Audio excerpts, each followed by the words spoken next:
जन्मेको एमालेबाट मर्ने भनेर यो क्षेत्रमा चुनाव लडेको महिला हो म। हिजोका दिनमा पनि मैले प्रदीपसित तपाईँको फेसबुकमा सबैतिर बजेट देख्छु प्रदीप सर, आज सेयर गर्छु, लाइक गर्छु, कमेन्ट गर्छु। बजेट अनुसारको काम देख्दिनँ। जनतालाई चारो छोड्नु हो कि कुखुराका चल्लालाई छारो छोड्नु भयो कि यो काम देखिन्न। यो कति भ्रष्टाचार भयो त, यसको खण्डन जनताले गर्छ।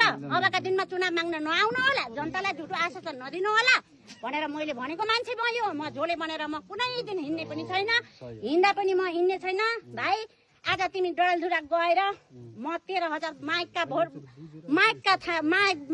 गाउँ न तपाईँले भूगोल जान्नु भएको थियो, न तपाईँले त्यहाँको डडेलधुराको बासीलाई जान्नु भएको थियो।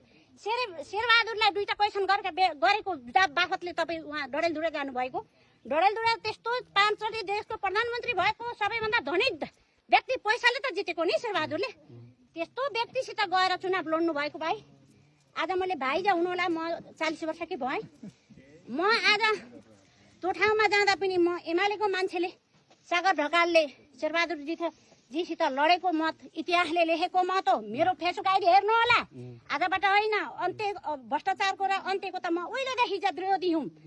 मैले आज चितवनमा उपनिर्वाचन भयो, म किन यति आक्रोश भएँ म एमाले काङ्ग्रेससित भने चितवनमा पहिलोचोटि चितवनले जिताएर रविलाई संसदमा पठायो। त्यसपछि फेरि रविको नागरिकता किर्ते भयो, के भयो, अमेरिकी एजेन्ट के हो भनेर फेरि रविलाई भयो भने मुद्दा लगाइयो। अनि फेरि रविलाई आएर चितवनमा जनताले फेरि चाहे, फेरि निर्वाचनमा होमियो चितवन।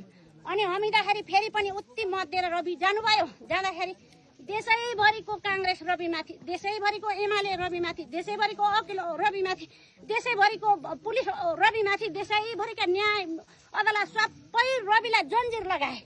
आज एउटा रवि आउँदा यत्रो देशै हल्लिन्छ भने यिनले के राजनीति गरे? यिनले के राजनीति गरे भन्नुहोस् न। आज के राजनीति गरे? यो राजनीति हो, यो अन्याय होइन। एउटा व्यक्तिलाई बार त्यसैलाई सहकारी भनेछ, त्यसैलाई 10वटी स्वास्नीको ट्याग लगाए, त्यसैलाई अमेरिकी एजेन्ट भन्छ।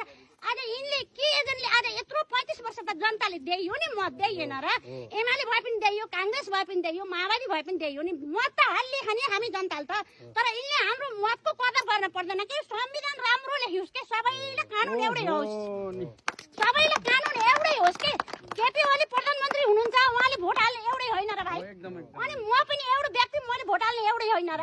भनेपछि आज मेरो मतको पनि त कदर रहेछ नि। भनेपछि केपी ओलीको पनि त त्यति कदर छ, उनले पाउने न्याय मैले पनि त पाउनु पर्यो नि। अनि रविलाई लाग्ने न्याय के छ?